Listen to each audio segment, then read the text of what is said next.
আমরা মনে করেছিলাম যে জুলাই গণঅভ্যুত্থানে যারা আহত হয়েছেন এবং শহীদ হয়েছেন তাদেরকে সর্বোচ্চ গুরুত্ব দিয়ে অন্তর্বর্তীকালীন সরকার এবং অন্য সকলে কাজ করবে।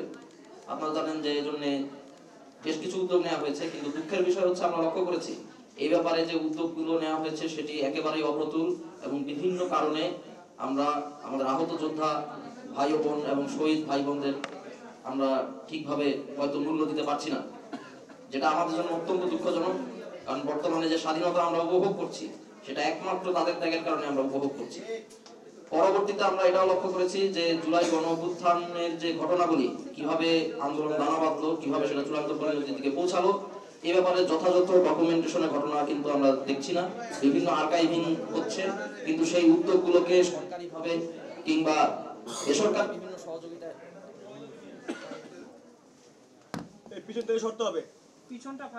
সরকারিভাবে কিংবা বেসরকারি বিভিন্ন সাহায্য সহযোগিতার মাধ্যমে উৎসাহিত করা, টিকিয়ে রাখার যে প্রচেষ্টা, সেখানে আমরা দেখেছি যে যথেষ্ট কর্মতৎপরতা নেই। তারপর দেখেছি যে জুলাই গণঅভ্যুত্থানে যারা হামলা করেছে রাষ্ট্রীয় বিভিন্ন বাহিনীর সদস্যরা এবং ছাত্রলীগ যুবলীগ সহ সন্ত্রাসী আওয়ামী লীগের গুন্ডা পান্ডারা, তাদেরকে বিচারের মুখোমুখি করা সহ এর আগে বিডিআর হত্যাকাণ্ড, পরবর্তীতে শাপলা ম্যাসাকার, এই সকল ঘটনার যথাযথ তদন্ত এবং বিচারের কাজেও আমরা স্লথ গতি লক্ষ্য করেছি। এবং এছাড়াও গণঅভ্যুত্থানকে টিকিয়ে রাখতে, তাকে জীবিত রাখতে, এই আদর্শকে সবসময় আমাদের মনে জাগরুক রাখতে যে ধরনের কাজগুলো করা দরকার ছিল, শহীদ মিনার, স্মৃতিস্তম্ভ, শহীদ ফলক এগুলো তৈরি করা, এই ধরনের কাজগুলো আমরা দেখেছি যে উদ্যোগ তেমন নেওয়া হয়নি। এই পরিস্থিতিতে আমরা জুলাই গণঅভ্যুত্থান বিষয়ক বিশেষ সেল, যেটি পরিকল্পনা কর্মপরিধি ইতিমধ্যে উপস্থাপিত হয়েছে, সেটি ঘোষণা করছি। এই মুহূর্তে আমি জুলাই গণঅভ্যুত্থান বিষয়ক বিশেষ সেলের সেল সম্পাদক ঘোষণা করছি হাসান ইনাম।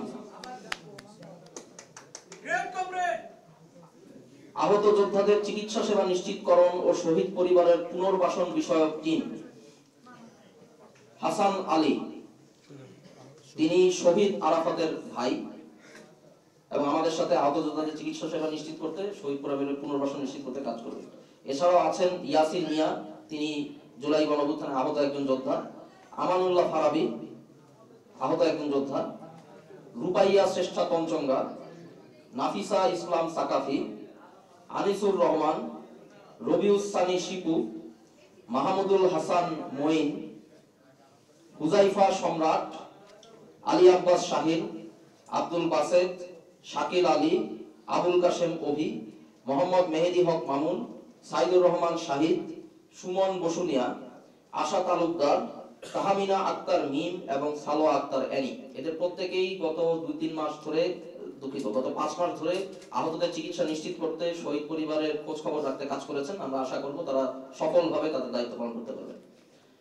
ঘোষণা করছি জুলাই গণঅভ্যুত্থান বিষয়ক বিশেষ সেলের দ্বিতীয় সাবসেল জুলাই গণঅভ্যুত্থানের ডকুমেন্টেশন বিষয়ক টিমের সদস্যদের নাম: স্মৃতি আফরোজ সুমি, এহসানুল মাহবুব জুবায়ের, সালমান সাদ, অদিতিয়া মুকুল, আব্দুল্লাহ আরিয়ান, শেখ ফাহিম ফয়সাল, দোলা ইসলাম, তানভীর ইসলাম ওসি, রিদওয়ান মোহসিন, তৌহিদুল ইসলাম ভুইয়া, মোহাম্মদ সাইদুর রহমান সোহাগ, ওয়াসিমুল হাসান শাতিল, মুইনুদ্দিন গাউস, শাহাদাত হোসেন, মোহাম্মদ সজীব হোসাইন, আরফিয়াস আল দিন।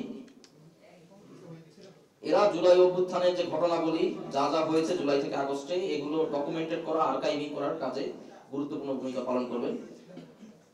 তৃতীয় সাবসেল বিচারিক প্রক্রিয়া ত্বরান্বিতকরণের লক্ষ্যে গঠিত শিক্ষানবিশ আইনজীবীদের টিম ঘোষণা করছি: ফাদ্দিন হাসান আন্তন, নোমান বিন হারুন, জহিরুল ইসলাম, আরিফুল ইসলাম বিজয়, জাকি হাসান ইফতি।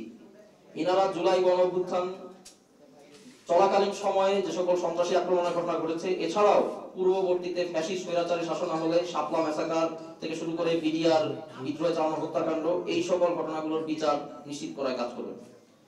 সর্বশেষ টিম শহীদি স্মারক নির্মাণের লক্ষ্যে গঠিত, সেটি সদস্যবৃন্দদের নাম ঘোষণা করছি: মোহাম্মদ রাইদ হোসেন, এসআই শাহিন, মনিরুজ্জামান মাজেদ, ফারহান হাসান বর্ণ, হৃদয় স্বজন, তাজহারুল ইসলাম, দেলোয়ার হোসেন এবং সাখাওয়াত হোসেন।